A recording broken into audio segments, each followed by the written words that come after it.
আজ আমি আপনাদের সাথে যে পিঠার রেসিপিটা শেয়ার করব, এই পিঠাটা যাকে খেতে দেবেন সে খাওয়ার আগে দেখেই খুশি হয়ে যাবে। চুলায় একটি প্যান বসিয়ে দিয়েছি, এর মধ্যে দিচ্ছি 3.25 কাপ পানি, দিচ্ছি স্বাদ মতো লবণ।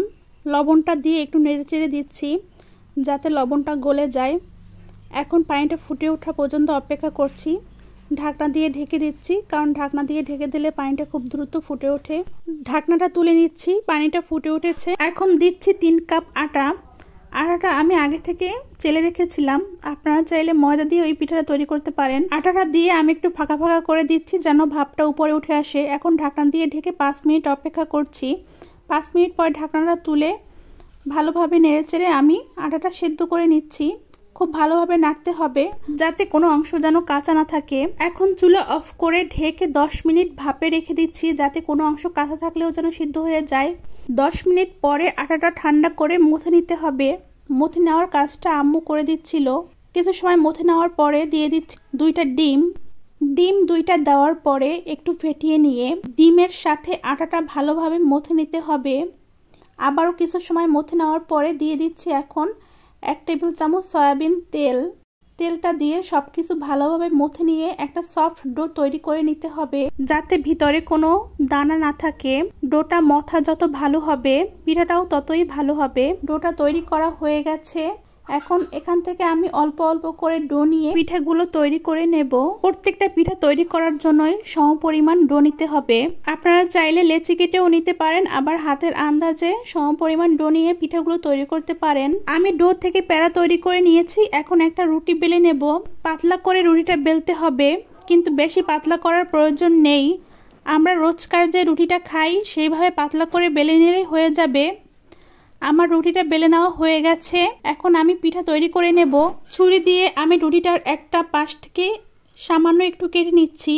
এখন ওই পাশটা ধরেই আমি রুটিটাকে একের পর এক ভাঁজ দিয়ে নিচ্ছি। দেখুন আমি কিভাবে ভাঁজটা দিয়ে নিচ্ছি। অনেকে হয়তো ছোটবেলায় কাগজ দিয়ে ভাঁজ দিয়ে পাখা তৈরি করেছেন, আমিও তৈরি করেছি। সেভাবেই আমি রুটিটাকে ভাঁজ দিয়ে নিচ্ছি। এখন রুটিটাকে গোল করে আমি হার্ট শেপ দিয়ে নিচ্ছি। এক হাত দিয়ে চাপ দিয়ে হার্ট শেপটা দিতে হবে এবং একই সাথে অপর হাত দিয়ে 2 মাথা জুড়ে অতিরিক্ত অংশ কেটে সুন্দর একটা হার্ট শেপ দিয়ে নিতে হবে। আমার একটা পিঠা তৈরি করা হয়ে গেছে। এভাবে আমি সবগুলো পিঠা তৈরি করে নিয়েছি। এখন আমি পিঠাগুলো ভাজতে চলে যাচ্ছি। চুলায় একটি প্যান বসিয়ে দিয়ে দিচ্ছি পরিমাণ মতো সয়াবিন তেল। একটু বেশি পরিমাণে তেল দিতে হবে যাতে পিঠাগুলো ডুবে থাকে। এখন একে একে আমি পিঠাগুলো দিয়ে দিচ্ছি। পিঠাগুলো দেওয়ার পরে এক পাশ একটু শক্ত হওয়ার পরে অপর পাশে উল্টে দিচ্ছি। পিঠাগুলো ভাজ দেওয়ার কারণে যেহেতু ভিতরে অনেকগুলো পার্ট তৈরি হয়েছে, তাই পিঠাগুলো একটু সময় নিয়ে ভাজতে হবে যাতে প্রত্যেকটা পার্টই সুন্দরভাবে ভাজা হয়। ভিতরের কোনো অংশ যেন কাঁচা না থাকে। এভাবে উল্টে পাল্টে সময় নিয়ে পিঠাগুলো ভেজে নিতে হবে। এক ব্যাচ পিঠা ভাজতে আমার 8 থেকে 10 মিনিট সময় লেগেছে। একটু ধৈর্য নিয়ে পিঠাগুলো ভেজে নিতে হবে।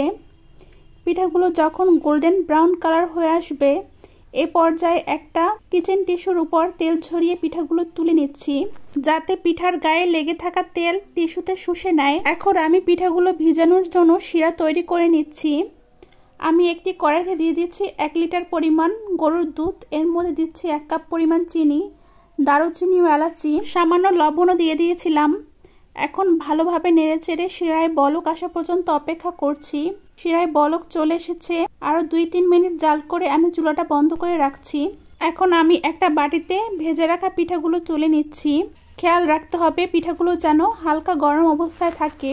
এর মধ্যে আমি গরম শিরাগুলো দিয়ে দিচ্ছি।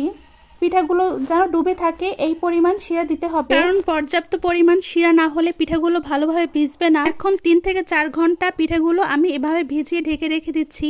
3 থেকে 4 ঘন্টা পরে দেখুন পিঠাগুলো সবগুলো শিরা শুষে নিয়েছে, ভিজে আকারে অনেকটাই বড় হয়ে গেছে।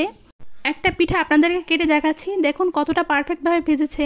খেতেও কিন্তু খুবই মজার হয়েছে, মুখে দেওয়ার সাথে সাথে একদম মিলে যাচ্ছে। রেসিপিটা ভালো লাগলে কমেন্টস করে জানাবেন। সবাই ভালো থাকবেন, সুস্থ থাকবেন। আল্লাহ হাফেজ।